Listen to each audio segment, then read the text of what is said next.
Magandang umaga, ito po ang Mike Abe Live. Sabay na yung napapanood sa PTV4. Pero dahil Tuesday ngayon, alam ko wala tayo sa Radyo Pilipinas, di ba?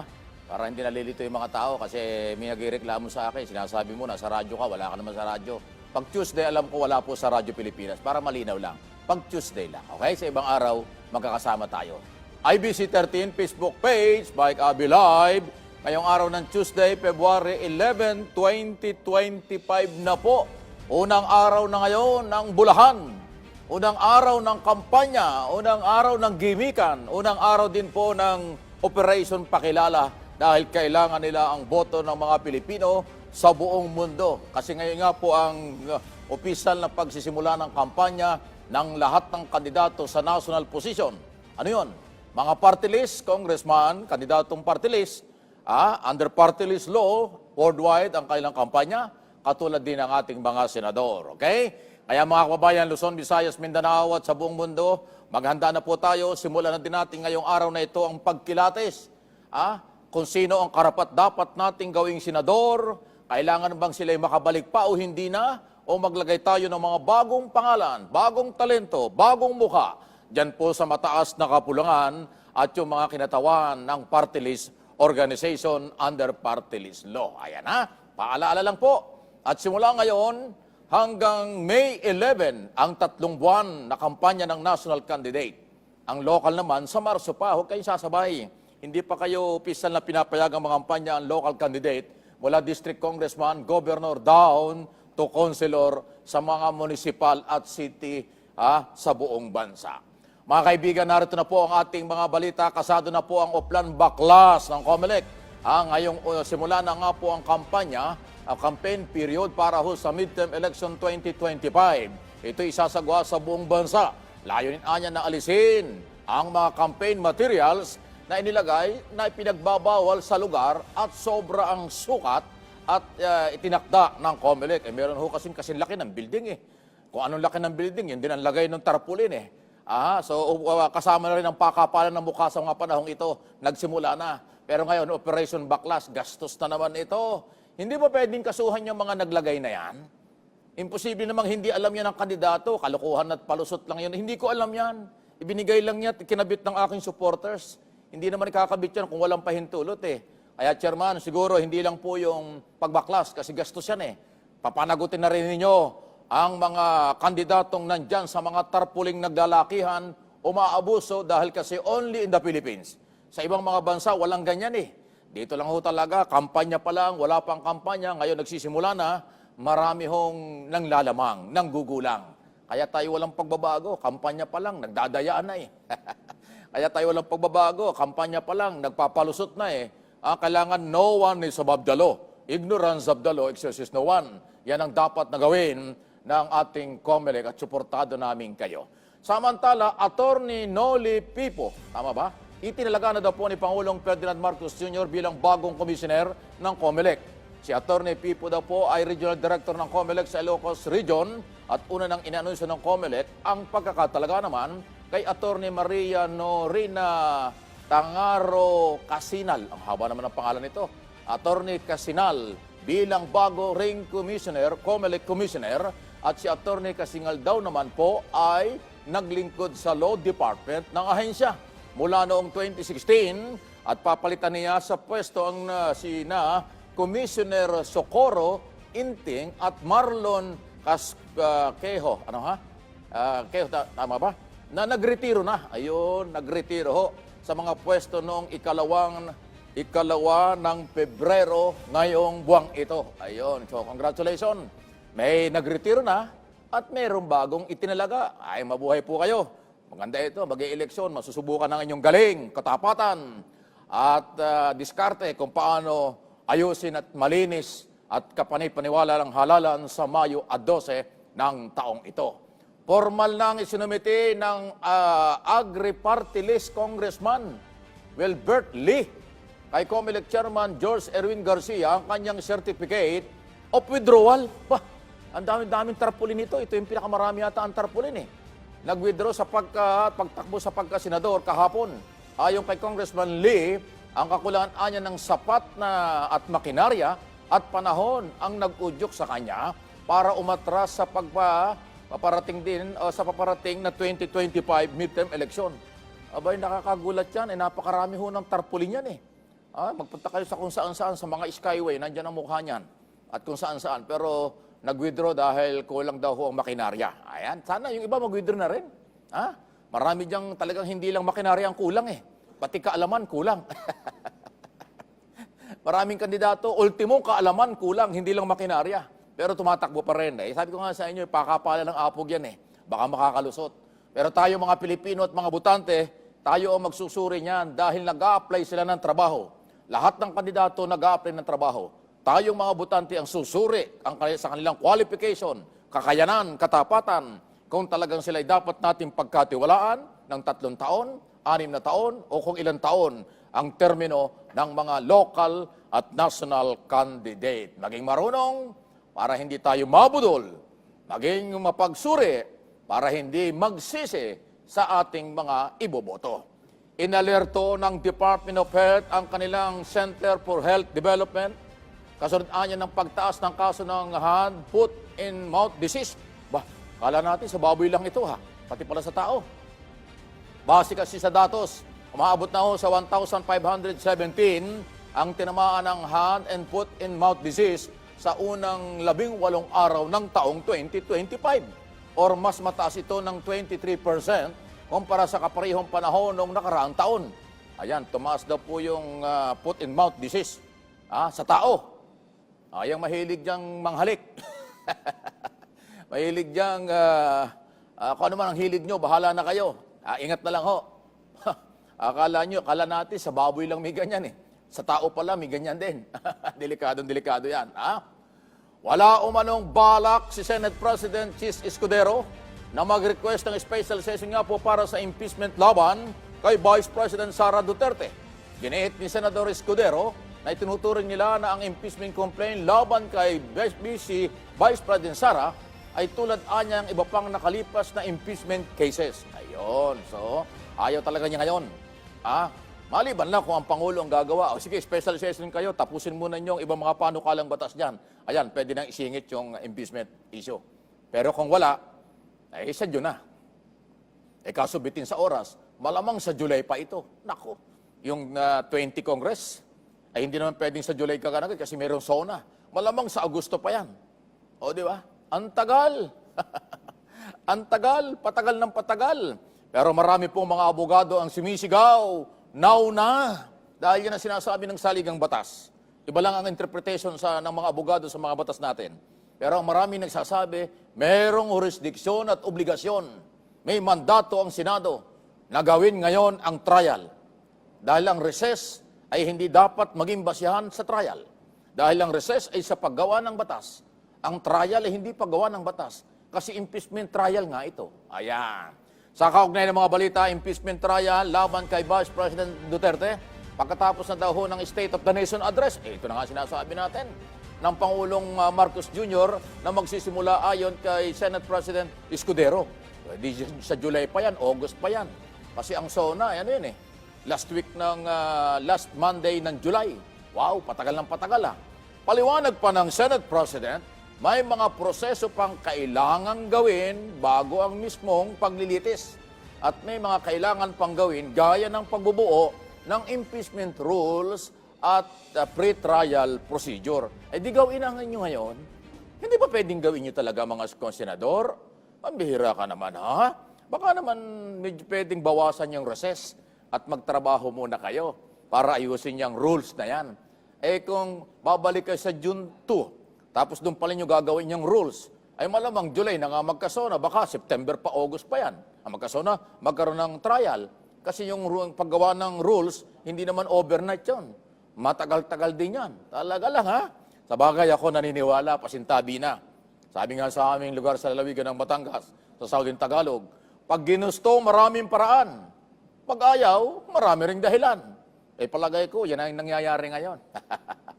Samantala, Police Major Hansel Asilo, Regional Public Information Officer, okay, spokesman ito, tama ba? Ng NCRPO, ating kakaugnay ngayong umaga. Major, magandang umaga po. Magandang umaga po, Sir Mike. Ganon din po sa ating mga tagapakinig at tagapanood. Magandang umaga po. Handa na ba ang PNP NCRPO dito ho sa simula ng kampanya ng mga national candidate ngayong umagang ito at ngayong araw na ito, Major?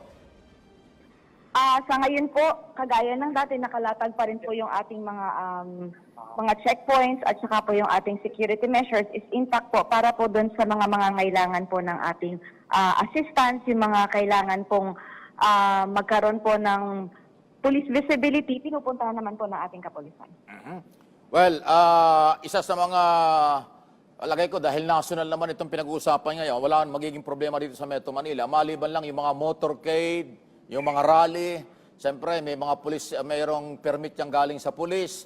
Kamusta inyong paghahanda dyan sa mga posibleng mga rally kung saan-saan lugar? Dito lang sa national candidate, sa local candidate, mas marami. At paano nyo pinaghahandaan ito para mapagbigyan ang lahat ng mga kinaukulan na naaayon naman sa lugar na hindi makakaistorbo sa walang kinalaman sa kanilang kampanya, Major?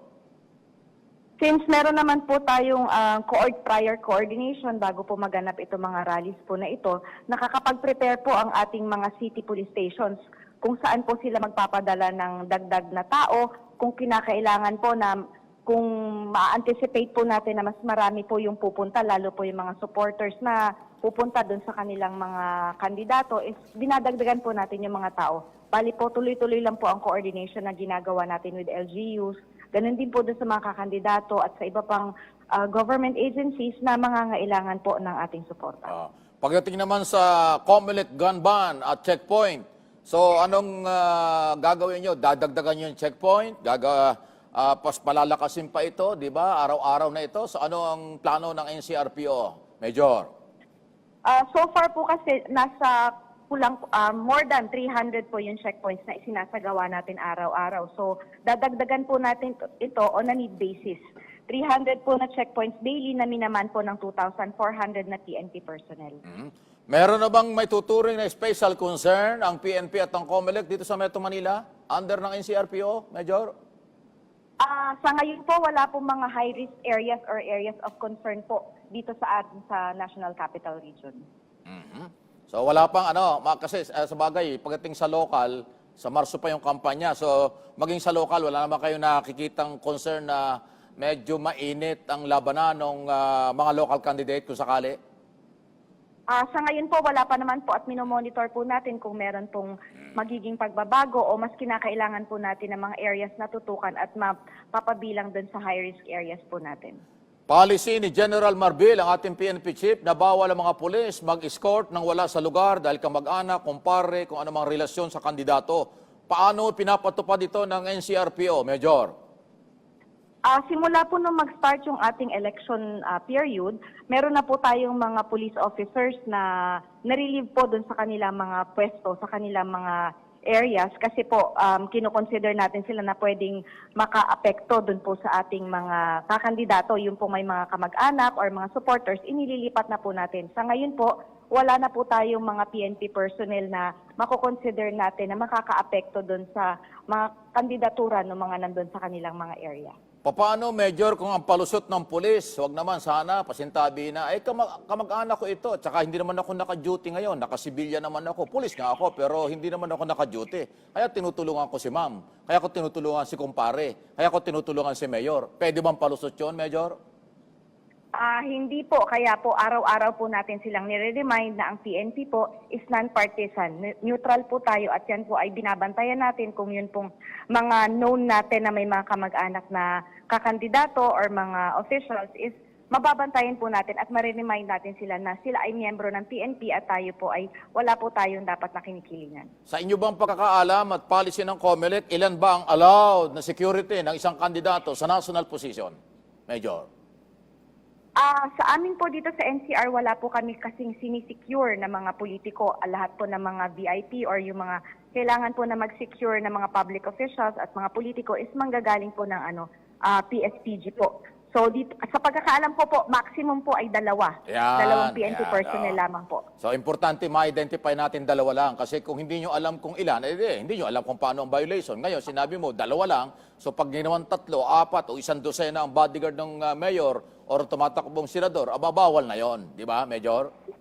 Opo, tama po. Maximum na po yung 2 PNP personnel. At dahil dyan, Major, nasa iyong pagkakataon para sa iyong apila, panawagan, gusto mong sabihin, naintindihan ko, napakalaki ng National Capital Region, nasa 25 million na yata ang tao rito sa Metro Manila, malaking responsibilidad nyo, nasa iyo po yung oras sa umagang ito, kung anong gusto mong mensahe at parating sa mamamayang Pilipino, Major.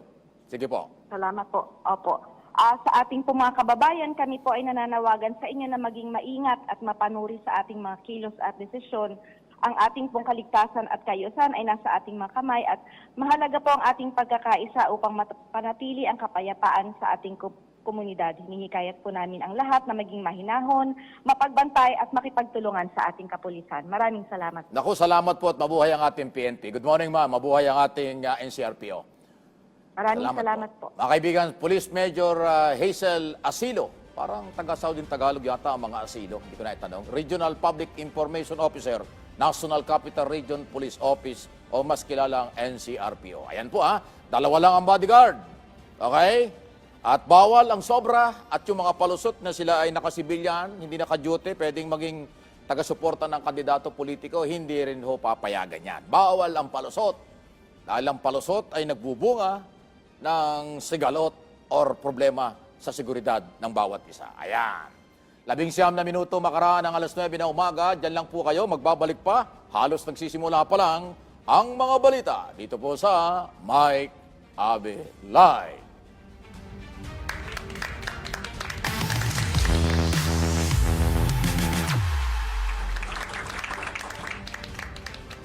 Balikan natin ang mga balita dahil yan po talaga ang pinaka-importante sa lahat, lalo na sa ganitong oras. Kahit saan kayo nandoon, mahalaga po ang mga nangyari sa ating kapaligiran, lalo na ang pagkain kasi yung food security ay isa sa mga pangunahing programa ni Pangulong Marcos Jr. Dahil dyan, ay lagi nating kinukulit ang Department of Agriculture. Ano na nga ba? Narito sa ating linya si Assistant Secretary Arnel de Mesa, ng Department of Agriculture, spokesperson, at ating aalamin ang presyo ng mga bilihin, especially dito sa tinatawag nating food security emergency. Bakit tinawag na emergency ito? Aalamin natin. Asek, magandang umaga po.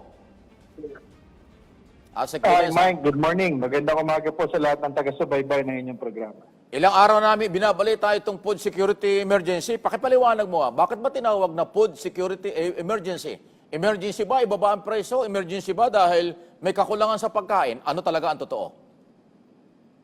Mike, itong food security emergency ay itinatakda ng Republic Act 12078 o yung amenda ng Rice Tarification Law.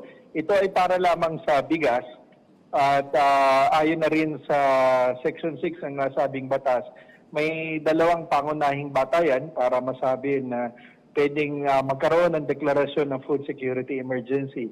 Ito ay kung merong kakulangan ng supply ng bigas sa bansa, or pangalawa, kung merong extraordinary na increase o pagtaas sa presyo ng bigas sa mga area. So, base sa dalawang batayan nito, alinman dito ay pwedeng maging dahilan o rason para ang National Price Coordinating Council ay magrekomenda ng nasabing deklarasyon sa kalihim ng kagawaran ng pagsasaka ng DA.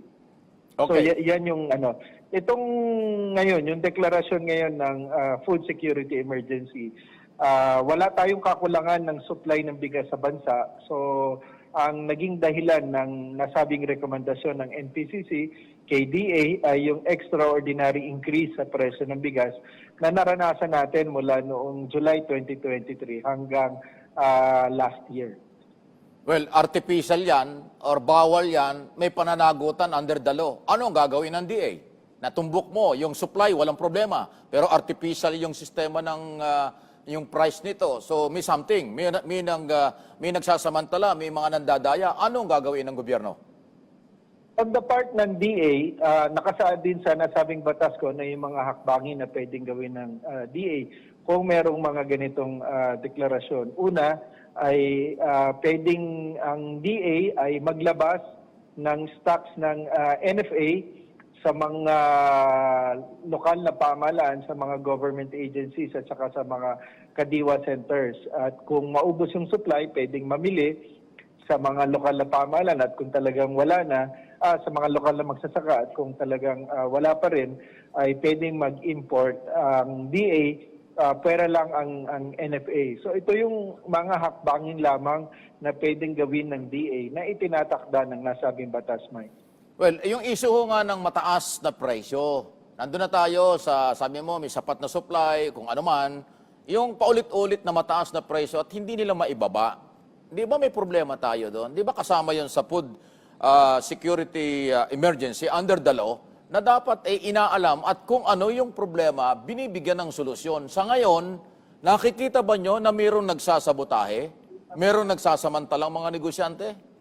Asek de Mesa? Ano yan, Mike? Ang tumitingin dyan ay ang ating committee dito sa Quintacom sa bigas. At nag-utos na actually ang mga miyembro ng ating committee na imbestigahan through the National Bureau of Investigation sino yung mga posibleng nananamantala sa buong value chain, magmula pa sa importer, sa trader, sa wholesaler, hanggang sa retailer ng bigas. Again, kami rito sa DA, ang aming mandato ay ilabas yung bigas ng NFA at katuwang nito yung paglalabas namin ng maximum suggested retail price dito sa imported na bigas. Wala kayong authority on the spot ay manghuli at mag-file ng kaso sa mga abusado? Kailangan dadaan pa sa council? Kailangan mag-iimbestiga ng NBI? Wala kayong authority ganon? Asek de Mesa? Wala kaming otoridad na ganon na unless meron talagang definite na nakita tayo. Meron tayong isa pang batas ngayon, yung Anti-Agricultural Economic Sabotage Law. Kasama dyan ang DA at actually meron ng na-file na complaint through our Bureau of Plant Industry regarding dito. At meron na ring 10 na blacklist, Mike, doon naman sa importasyon din ng bigas. Naku pasintabi na, mukhang kulang Kulang kayo sa ipin. Baka naman pwedeng, sayang Department of Agriculture, Food Security Program, ay kung dadaan pa sa maraming kamay at opisina bago mapanagot ang abusado, ay may kasabihan tayo, aanin pa ang damo kung patay na ang kabayo.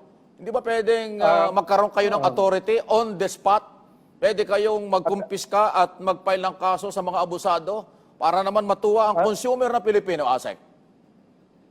Tama yan, Mike. Pero of course, kailangan natin ng mga legal na batayan para magawa yan ng ating kagawaran. Yan. So, hindi naman tayo basta-basta pwedeng magano. But of course, kung meron tayong mga nakalap na ebidensya, kagaya ng ginagawa ng ating ibang bureaus, ay nagpa-file din naman tayo ng sapat na kaso. At nga, meron na namang na-file. Pero yung manghuli, hindi yun sakop ng ating kagawaran. Nako sige na. Ay kung gano'n, walang mangyayari. Pasintabi na, walang mangyayari kung wala kayong authority. Dahil sa dami ng pagdadaan ng opisina, bago mahuli yung abusado, nakalayo na. Nakapag-adjust na ng presyo. Pati ba yung yung suggested retail price? Customs, nakikipag-ugnayan kami sa ating kapulisan, sa NBI, sa mga ganitong klaseng gawain, kasi yun yung kanilang pangunahing mandato. Pati yung suggested retail price na inyong pinaiiral, wala pa rin kayong authority kapag hindi nasunod yun? Ang may otoridad dyan ay ang Fair Trade Enforcement Bureau ng Department of Trade and Industry at ang mga lokal na pamahalaan. Talaga. Pasensya ka na, nakakadismaya kasi alam mo yun, nakikinig sa ating masang Pilipino kung ganitong maririnig, ay walang kapag-asang mahuli on the spot ang mga nandadaya. Kasi ang daming dadaanan Mike, ang sinasabi mo. Pero ang DA kasi ay hindi naman tayo Enforcement Bureau, Enforcement Office. So iba yung mandato ng kagawaran in relation to mga panguhuli. Hindi natin. Sige, sakala tayo mag-usap. Hindi ko rin maintindihan Kawawa ang consumer. Asik de Mesa, salamat po. Mabuhay po kayo. Sana dagdagan ng tapang, talino at kapangyarihan ng inyong opisina para sa kapakanan ng consumer. Salamat po. Mabuhay ka, Mike. Salamat po. Arnel de Mesa, spokesperson. Ganun ang mga, Ano yun? Diba nakakadismaya naman pagkaganyan? Pasintabi na. Magkakasama tayo sa gobyerno pero hindi ko gusto yung ganyang galaw. Maraming proseso, maraming pagdadaanan. Paano mo mahuhuli yung abusado? Kaya pa ulit-ulit tayong inaabuso Kasi ang dami may committee, may NBI pa. Kung nakita mo ng abusado, bakit kailangan pang NBI yan? Dapat meron ng sapat na authority ang DA Secretary at mga opisyalis ng DA na humuli at mag-aresto, police power, para mahuli. Kasi kung asa mo pa sa NBI, kakaunti naman ang power ng NBI, ang daming trabaho noon. Kailan kaya magbabago itong sistemang ito, ha? Puro batas-batas ang pinagsasabi nyo. Kung kulang batas, ba't hindi kayo humingi ng matapang na batas? At ipatupad ng 100% ang batas. No one is above the law. Dapat ganon. Napakinilang po. Hindi ho pwede sa akin yung mga palusot at saka ho mga press release at saka ho mga isyong ang daming sinasabing hindi katanggap-tanggap ng consumer na Pilipino. Tuloy ang ating mga balita, 9:30 na umaga. Sana Mr. President, sana sa Office of the President, do something naman pagdating sa ganito. Sayang yung magandang programa ni Pangulong Marcos, food security. Pero ang daming umaabuso at palusot, kaso wala naman palang sapat na ipin, tapang at talino at lakas ng loob ang mga kinaukulan, especially ang Department of Agriculture. Nako, uulitin ko ang aming kasabihan. Aanhin pa ang damo kung patay na ang kabayo. Di ba? Alayan. Tuloy ang ating mga balita. House Speaker Martin Romualdez at Majority Leader Dalipe, dating chairperson ng Appropriation Committee na si Salde Co. At isa pa yata, alam ko meron pang isa. Kinasuhan na po sa Office of the Ombudsman, 12 bilang anya o 12 bilang 12 kaso ba ito? Falsification of legislative document at paglabag sa Anti-Graft and Corrupt Practices Act. Dahil umano sa insertion sa BICAM report na sa 2025 national budget. Nagsilbian niyang complainant si Davao del Norte First District, dating Speaker Pantaleon Alvarez, Attorney Topacio, Attorney Bundok, nako, kandidato ito. At kasama rin ang Citizens Crime Watch. Galing. Sige, bahala na ombudsman yan. Total, yan naman ang kailang importante. Kung may reklamo kayo, dalhin nyo sa husgado ang usapin. Pero ako naniniwala, yung pinirmahan ng Pangulo na 2025 budget ay legal at ginagamit na natin ngayon. Ngayon, sasabihin nyo yung insertion ay illegal. Pag merong insertion at kasama sa pinirmahan, legal na yon. Ang dapat gawin dyan, bantayan kung saan gagamitin yung insertion, yung isiningit. Kasi lahat ng provision ng proposed bill, pag pinirmahan ng Pangulo, ganap na batas. Okay? Maliban lang kung sabihin ng Korte Suprema, unconstitutional yung batas. Ayan, laglag tayo lahat. Pero meron ng petition before Supreme Court yung grupo nila Kanilang hinihiling na gawin daw, invalid daw ang 2025 national budget. Di ba? Tapos ngayon, yung insertion, kinu-question nila. Antihin muna natin. Pag sinabi ng Supreme Court na legal yung batas na yan, legal yung budget na yan, bali, wala yung kasong yan. Hindi naman sa pagmamagaling. Pero, anyway, dahil mga kandidato yung complainant, publicity, pwede yan. Pero yung sitwasyon sa kasalukuyan, insertion, kasama sa pinirmahan, batas na yun Sasabihin nyo illegal, puntahan nyo ang Supreme Court. Pag sinabi ng Supreme Court na illegal ang insertion, ayan. Pero ombudsman, malamang political harassment lang ito. Opinion ka lang po yan, bahala kayo. Pero salamat, dinala nyo sa korte. Dinala nyo sa ombudsman, bahala ng korte kung anong gagawin dyan. Against the Speaker, Majority Leader, at Chairman ng Committee on Appropriation. Okay. Si Attorney John Rex Ladianco, COMELEC spokesperson, at atin hong kakaugnayin kasi umpisa ng kampanya. Diba? Attorney, magandang umaga po. Good morning. Attorney John Rex Ladianco. Magandang umaga po, Sir Mike, at magandang umaga po sa lahat ng taga-subaybay ng Mike Abilay. Salamat po. Salamat sa oras nyo. Alam nyo, pagka kayong kausap namin, marami kaming natututunan. Lalo na ngayong panahong ito. Nag-start na ho kaninang madaling araw ang February 11 campaign period na po talaga ito. Kamusta ang monitoring nyo so far sa umagang ito at inaasahan nyo sa unang araw ng kampanya? Attorney. Tama po. Tuloy-tuloy po. Nationwide po ang pagkilos ng COMELEC sa Operation Baklas kung saan po tinatanggal po namin either po yung illegal campaign materials, posted materials, or yung unlawful campaign materials po. Lahat po yan, pag nakalagay sa public places, puno, poste, waiting shed, pag-aari ng gobyerno ay pinagbabawal po sa batas yan. Kinukuha rin po namin ng ebidensya at magpapadala kami ng notice sa mga kandidato kung bakit hindi po namin sila dapat kasuhan at pagpapaliwanagin po namin sila. Paano yung nasa tumatakbo? Halimbawa, nasa bus, nakandun ang mukha at kandidato, o kaya may dalang payong, yung payong ay kulay kung anumang kulay, tapos nandun ang mukha ng lahat ng kandidato. Bawal ba yon? Opo, ganito po, meron lang po pinahintulutan ng batas na iba't ibang uri ng ating campaign materials. Una na po ang mga leaflets, flyers, poster na hindi dapat lalampas sa 2 feet by 3 feet, yung pong banners na 3 feet by 8 feet. Outdoor signages, pwede na po yan, digital or static billboard. Yung po yung mobile, mga trucks na mga LED, pwede na po yan. Pero po yung mga ibang klase, katulad ng mga t-shirts, mga panyo, mga umbrellas at iba pa, hinihingi po dapat ng pahintulot yan, ng petisyon sa COMELEC kung papahintulutan po silang magamit. Tandaan po natin, kung sakali mang pahintulutan, hindi rin po pwedeng itong pamigay kung kani-kanino dahil maaari po mag-constitute ng vote buying dahil ang sabi ng Section 261A ng Omnibus Election Code, ang pamimigay ng anumang bagay na may halaga, pangangako o anuman po, na magdudulot sa pagkakakuha ng boto ng isang kandidato, paghihikayat bumoto sa isang kandidato, vote buying po yan. Totoo yan. Habang nag-uusap tayo, nakikita namin dito sa video at nadidinig yan, nakapanood nationwide, worldwide, si COMELEC Chairman George Erwin Garcia, maraming tarpaulin at mga eleksyon paraphernalia ang hawak-hawak na binabaklas. Hindi po ba ito sapat na ebidensya para kasuhan ng political party or kandidatong nandyan sa mga tarpaulin na yan na binaklas ng COMELEC? Attorney. Tapat po yan at kukunin po talaga naming ebidensya po yan. Ngunit sumusunod po ang COMELEC sa due process na itinatakda ng batas, lalo na ng Fair Elections Act, Republic Act 9006, padadalan po namin sila ng liham o ng notice. Pagpapaliwanagin natin sila, papayagan natin sila maglagay ng ebidensya bilang pagtatanggol sa sarili. At kung hindi ito satisfactory, maaari pong magsampa ang COMELEC ng dalawang bagay. Administrative po, disqualification, o kaya po yung tinatawag nating election offense case na isang kasong kriminal. Oh, yes. Well, isang araw may sinasabi si Chairman Garcia na vote buying ay dapat, ano man tawag dito, citizens arrest. Pakipaliwanag nga nyo, attorney, paano ba ang proseso niyan at ano ang kapangyarihan ng sibilyan para mag-aresto doon sa bumibili or tumatanggap ng kabayaran. Vote buying issue, attorney.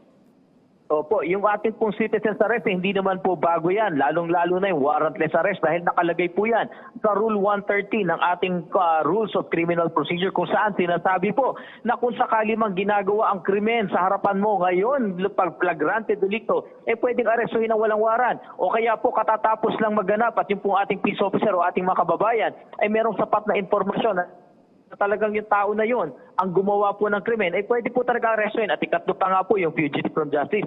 So kung nagkukumit po ng krimen sa harapan ninyo, at sa tingin naman po ninyo, itong sinasabi ni Chairman Garcia, kaya naman po mahuli ng mapayapa at ligtas kayo pare-pareho, paggawa nyo na po yan. Ngunit kung sinasabi po ni Chairman Garcia, panaigun po yung pag-iingat at mas mainam pa rin po sa lahat ng pagkakataon. Tumawag na lang po sa COMELEC, tumawag sa pulisya, humingi ng tulong ng kami po ang mag-aresto sa mga lumalabag sa batas. Well, so ibig sabihin, ang mga sibilyan ay binibigyan nyo ng authority to arrest kung sino man po ang involved sa tumatanggap at bumibili. Nambibili ng Alam boto. niyo po, hindi naman po kailangan bigyan pa ng COMELEC kasi kasama na po ito sa ating jurisdiction, sa Rules of Criminal Procedure, sa ating po mga batas sa pangkriminal na umiiral. So nandyan na po yan. Nagkataon lang po na kasama rin po talaga ang paglabag sa election laws doon po sa itinatakda ng batas. Sino ba, attorney, ngayon ang mga accredited na watchdog or kakampi or tutulong sa COMELEC para sa maayos at malinis na eleksyon? Sino-sino ito? Pakibanggit. Dalawa po ang accredited citizens arm natin, ang Parish Pastoral Council for Responsible Voting, ang PPCRB, at ang National Citizens Movement for Free Elections o NAMFREL. Ngunit ang COMELEC naman po, yung pong ibang nais tumulong, pinapahintulutan po namin kahit hindi accredited dahil lahat po ng tulong na maibibigay sa COMELEC ay wine-welcome po namin yan. Kaya lang may pribilehiyo po talaga. Kapag ikaw accredited citizens arm, una na may kopya ka ng election return, may kopya ka ng certificate of canvass, at katulad po ngayon, may sarili na silang server, binigyan po namin sila. So yan po yung mga advantages ng pagiging accredited citizens arm. May pahabol ang tanong dito, saan daw po ngayon ang lokasyon ng Transparency Saver? At magiging bukas ba ito sa media? Pwede pong pakiulit po ang tanong po. Yung pong yung location daw po ng Transparency Saver, ano ba yun? Na ginagamit ninyo? At ito daw ba ay magiging bukas sa mga membro ng media? Ganito po. Okay. So po sa mga kabahagi, katulad ng binig natin ang sariling server, dominant majority party, dominant minority party, ang media, ang PPC at NAMPREL, sila po yung may access po dyan. Pero wag po kayong mag-alala, ila-live stream po namin mismo yung site na yan. At hindi lang po, lahat po ng matatanggap nilang resulta, dahil kapareho ng matatanggap na COMELEC na resulta, ay maaari nyo pong makita sa DICT dahil naka-mirror po sila ng server. Hindi lamang po yun. Magtatayo po ang COMELEC ng election results website kung saan po lahat ng resultang matatanggap po namin ay ipapaskil namin sa website. So hindi ka man po makapunta doon sa very secure na ating mga data center, ay maaari mong mamonitor ang lahat ng tinatanggap na resulta ng COMELEC at ng lahat po ng tinatanggap na resulta ng nasabing servers. Meron kayong ngayon dalawang bagong kasamahan, bagong commissioner, although ito naman ay mukhang eksperto na rin sa eleksyon, may background sa eleksyon. So ano po ang main focus nila ngayon? Anong department o anong trabaho ang ibibigay ng chairman sa bagong o dalawang bagong commissioner? Attorney. Una po sa lahat, sila po ay batikan na sa COMELEC. Si Commissioner Mariano Yes. Rina Tangaro Kasingal ay Director po ng Law Department. Si Commissioner Noli Pipo po ay Director ng Region 1 ng COMELEC. Sila po pareho ay napakalawak ng experience sa election law, election administration and operation. Si Commissioner Tangaro Kasingal ay magiging bahagi ng First Division. Si Commissioner Pipo ay sa Second Division. Patuloy po silang tutulong pagre-resolba ng pending na kaso ng disqualification, cancellation of COC, election offense at iba pa. At alam ko po ay mabibigyan din sila ng kanilang komite kung saan pamumunuan po nila ang mga komite na yan na tutulong po sa lahat ng gawain ng COMELEC. So asahan niyo po, dahil po insider sila at kami nagpapasalamat sa Pangulo, walang delay na magaganap, trabaho po kagad ang dalawang bago naming commissioners. Kung experience na pinag-uusapan at kaalaman, sana sa susunod ikaw nga may babalita, ikaw na yung commissioner. Maging commissioner ka rin. Diba? Biro yung totoo yan. Alam ko, napaka-husay mo, kayang-kaya mo yan. Anyway, attorney, ganito. Meron na bang identify, although may mga binabanggit na before ang PNP na parang special concern, na parang medyo mainit ng politika, lalo sa local, election na spot na tinatawag. Meron na bang ganon? Saan lugar ito kung meron man, attorney? Tama po, may nadeklara na po tayong 38 na Wow. red areas of concern. 32 po dito ay nasa BARM at yung 6 po ay nakakalat po sa Luzon at Visayas. Patuloy po namin minomonitor ito dahil kung sakali po magbabagong sitwasyon, pwede pong ma-downgrade sila, ibababa namin ang category. O kung magiging intense pa, na option din po yung i-COMELEC control, pero huli na po namin gagawin yan. Yung iba naman po na mababa ang category, patuloy po namin minomonitor just in case magkaroon po ng problema, itataasan namin ang category at dadagdagan po natin ang mga pulis, sundalo, pati na rin COMELEC personnel po sa lugar na yan. Attorney, pahabol lang ito kasi parang nauuso na yata yung withdraw. Mabuti kung sa bangko tayo nag-withdraw. Pero nag-withdraw ng matapos silang komandidato or nag-file ng COC, pinagkagastusan nating lahat, pinaghirapan nyo yung mga pangalan nila para sa mga balota, tapos bigla nagpapile ng withdrawal. Ano bang dating sa inyo ng ganitong klase, katulad ni Congressman Lee, pasintabi na, nag-withdraw? So, anong dating sa COMELEC kapag ganito ang sitwasyon? Dati si Chavit Singson, nag-withdraw din. Alam niyo po kasi pinapahintulutan po sa ating batas na mag-withdraw kahit hanggang tanghali po ng May 12, ano? So ito naman po okay. ikalayaan nila. Pero ang sinasabi lang po namin, yung mga nag-withdraw po, after na po namin mag-imprenta, by the way, ang balot na po na-imprenta, umabot na sa 22 million. Baka nga po isipin mo, mamaya lang ay mag-23 million na tayo. Hindi na po natin papalitan ng balota. Hindi na natin babaguhin ang programa dahil selyado na po yan. Ang gagawin na lang po ay ide-declare namin stray ang boto. Kung sakaling mabotohan pa sila dahil mananatili sa balota, stray votes na lang po sila. Hindi na po kasama yan sa ating mga bibilangin sa proklamasyon. Di panawagan na natin yung mga wala namang kakayanan at saka kulang sa makinarya, mag-withdraw na para ngayon pala nakakaintindihan na, ano, attorney?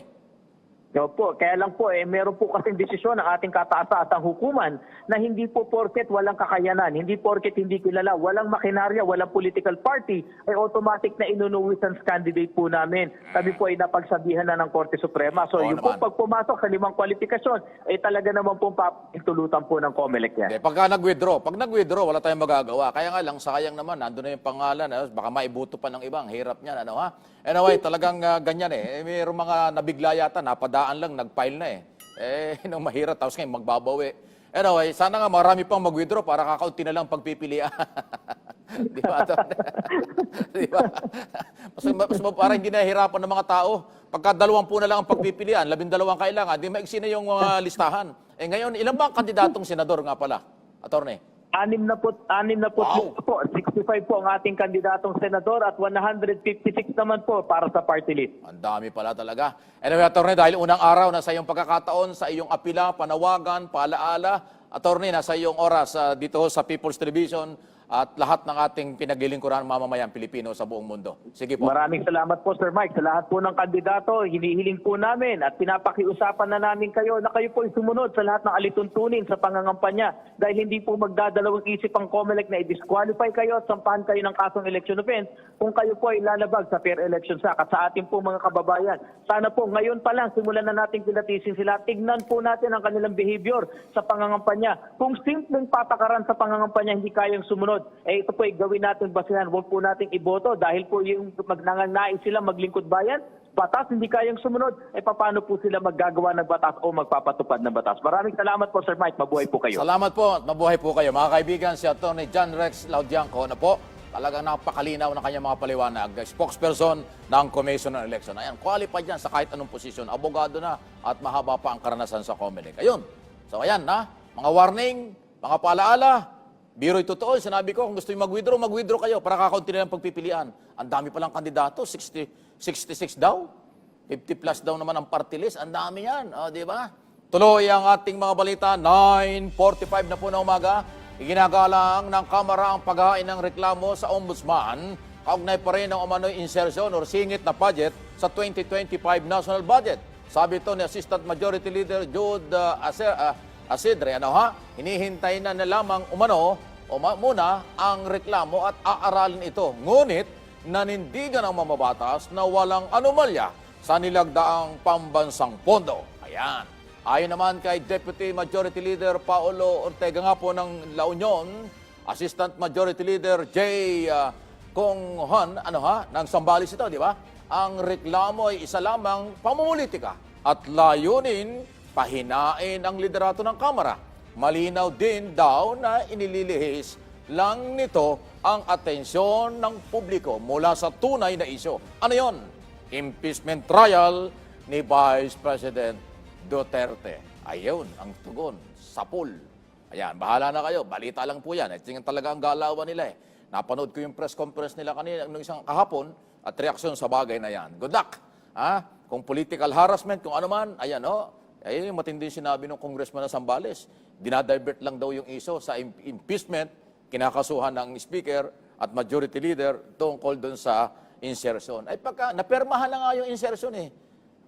Yung insertion kasama sa batas, napermahan na, di batas na yon o hindi sa ombudsman yan dadalhin. Pag sinabi ng ombudsman, wala namang korupsyon ito eh. Kasi kapipirma lang, hindi pa nga nagagalaw, nasaan ang korupsyon doon? Pag ang Supreme Court na nagsabing unconstitutional ang insertion, yun, matibay. Kaso wala naman doon eh. Baka mali ang napuntahan ni Topacio. Ang pinuntahan ay ombudsman, dapat Korte Suprema. Ang Supreme Court nasa Padre Paura. Ang ombudsman nandito lang sa Senador Miriam Defensor Santiago. Bakit diyan kayo nagpunta?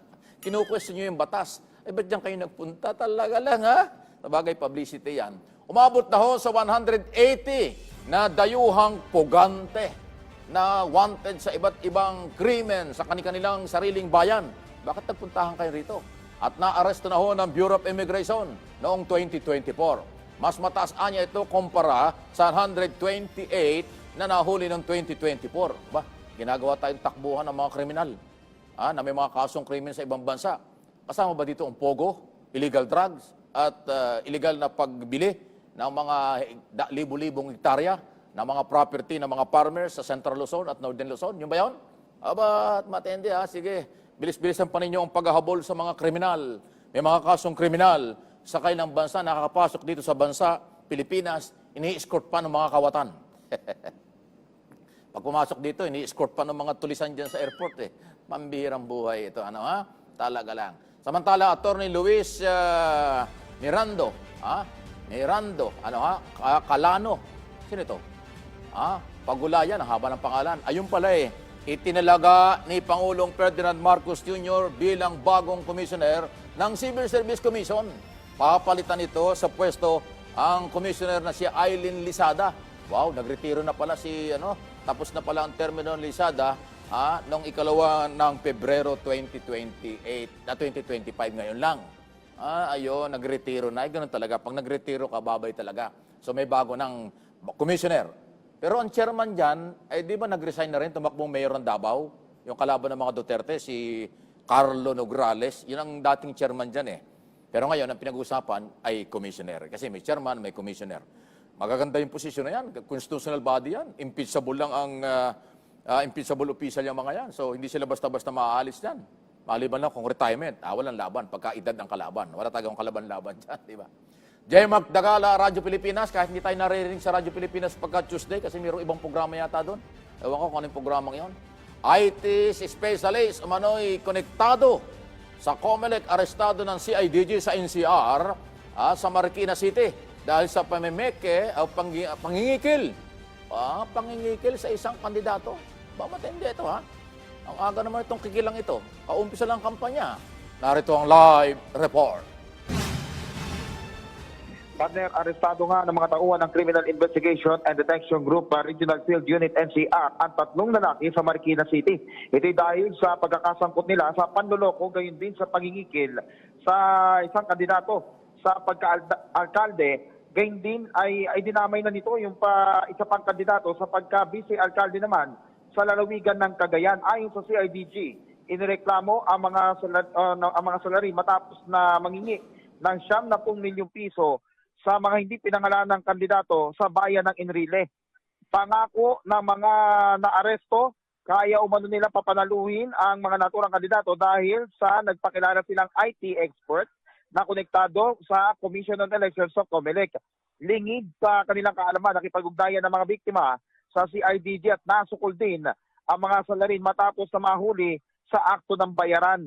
Dinala na sa Kapo Krame ang mga nahuli at ipaghaharap ng mga reklamong robbery extortion, gayon din ang paglabag sa Omnibus Election Code habang tinutugi sa kasalukuyan ang 4 na iba pang kasabwat ng mga naaresto. Samantala, partner, kapapasok lamang nitong balitang ito sapagkat kinumpirma ni Police Regional Office 3 Director at concerned PNP spokesperson, Police Brigadier General Jean Pardo, na sumuko na ang isa sa mga dating general na sangkot sa 990 kilos ng Shabu Raid. Ang konfirmasyon ay ginawa ni Pardo kung kailan ay mag-aalas 5 kanina madaling araw nang dumating sa NAIA Terminal 1 si Police Lieutenant General Benjamin Santos na dating PNP Deputy Chief for Operations. J. Mark Dagala, Radyo Pilipinas, Radyo Publiko para sa Pambansang TV sa Bagong Pilipinas. Okay. Talagang politika, may nandadaya na. Uy, grabe, nabalitaan niyo yung survey na lumabas. Grabe talaga ang dating nitong mga tulpo, parang signal number 10. Number 1 ulit si Erwin Tulpo eh. Kaya ako nababanggit, maya-maya si Erwin ang mapapanood sa programa. Pero bawal muna siya may programa kasi kandidato. Kaya matindi, number 1 na naman si Erwin Tulpo. Matindi yung mga tulpo, magkakapatid. Rapi Tulpo, Ben Tulpo, at Erwin Tulpo. Aba, antindi, ha? Talagang lakas ng dating nila sa masang Pilipino. Ayan, number 1 na naman. Binabatikos nila si Erwin kasi sinabi niya na hindi daw siya pumirma doon sa impeachment dahil baka daw siya maging senador judge. Aba, paano ba matatalo yun? Laging number 1. Malamang maging senador judge talaga yan pagka mabagal ang galawan sa Senado. Grabe, ha? Good morning kay Senador Rapi. Kalaan nyo, binabati ko kay Senador si Erwin. Hindi, yung kapatid, Senador Rapi Tulpo dahil nakikinig sa ating pala at nanonood pagka nagising ng maaga. Okay, kanina binabanggit ko, meron ba tayo sa Radyo Pilipinas? Meron ba?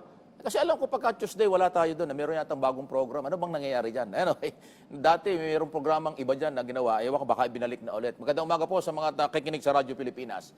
Prosecution team ng Kamara. Balak umano na ipasuspenda ang bank account. Naku, matindi ito. Ni Vice President Sara Duterte. Sinabi ni Manila 3rd District Congressman Joel Cua, membro ng House Prosecution Panel, hiniling nila ito sa impeachment court para magpatibay anya ang mga ebidensya sa issue ng Statement of Asset and Liabilities o SALN ng ikalawang Pangulo. Naku, matindi. Alam niyo, pag SALN ang pinag-usapan, maraming nalalaglag dyan. Masintabi na doon sa aking kababayan na Chief Justice na si Corona, doon siya na-impeach sa issue ng SALN kasi marami pala siyang kayamanang hindi nasama sa SALN. Baka itong pangalawang Pangulo, ganun din. Naku, delikado yan. By the way, si COA, siya ang chairman ng Blue Ribbon Committee. Yan ang nakadiscover yung committee niyan ng mga di umano'y kaduda-duda kung saan ginamit ang pera ng Department of Education at Office of the Vice President noong 2022 at 2023. Tapos member ng prosecutor, kaya yan kaagad ang hugot, to. Bank account, SALN. Ako, delikado yan. Kung ikaw yung abogado ng kabila, kakabahan ka na kasi napakahirap idepensa ng SALN sa isang public official, lalo na kung hindi mo na ideklara ng tama ang iyong kayamanan. Alam mo sa SALN, ultimong sapatos, halaga ng sapatos mo, damit mo, alahas mo, pera mo, kotse mo, bahay mo, lahat ng asset dapat i-declare. Pagka wala dyan ang iyong kayamanan at nakitang meron kang tinago, yan na yun. Kalaboso ka, delikado yan. Sa lahat ng public official, elected, appointed, or career official. Hindi lang sa Office of the Vice President yan. Okay? Tinanggap na ni Pangulong Ferdinand Marcos Jr. ang Absalonian Nobel. Oy, gano'n ba? Outstanding o uno award para bigyan parangal ang kanyang yumaong ama, ang dating Pangulong Ferdinand Marcos Sr. Ayun. Mula sa mga opisyalis daw po ng Absalon Sigma, Philippine Alumni Association. Ayun. Golden Bird, sa Mansingaho yan sa may San Juan, sa Maynila, noong Sabado, February 8. Ganon, awardee, ayan po, nandun din pala ang dating First Lady, nakaupo, Imelda Marcos. Maganda yan, Okay? So, tuloy-tuloy. Ito ay kinilala daw po, ang contribution daw po ng dating Pangulong Marcos Sr. sa Nation Building, gayon din, gayon din ang kanyang ligasiya. Patuloy na humuhubog at pumupuno at pamamahala sa Pilipinas. Di yan ang tapak ni Pangulong Marcos Jr. Kung anong ginawa ng kanyang ama, yun din ang kanyang ginagawa para sa kabutihan ng masang Pilipino at ng mga Pilipino. Hindi lang matanggap ng iba dyan. Kung sino yan, alam na ninyo yon. Okay? So, tuloy lang ho. Tuloy. Pero sandali, mag-overtime ba tayo? Joke lang. Sinong guest nila mamaya? Wala. Bakit bakasyon sila? Nasanay na ako na mayroong vlogging di sa mga programa ni Joey at saka ni Weng. Weng Hidalgo at saka si Joey Villarama doon sa kailang programang alas 12. Para ngayon, sige, makinig lang kayo mamaya. Hanggang dito na lamang po ang ating mga talakayan. Magkita-kita tayo bukas, siyempre sa PTV4, Radyo Pilipinas, IBC 13, Facebook page, Mike Abby Live, para sa Pambansang TV, sa Bagong Pilipinas. Salamat po.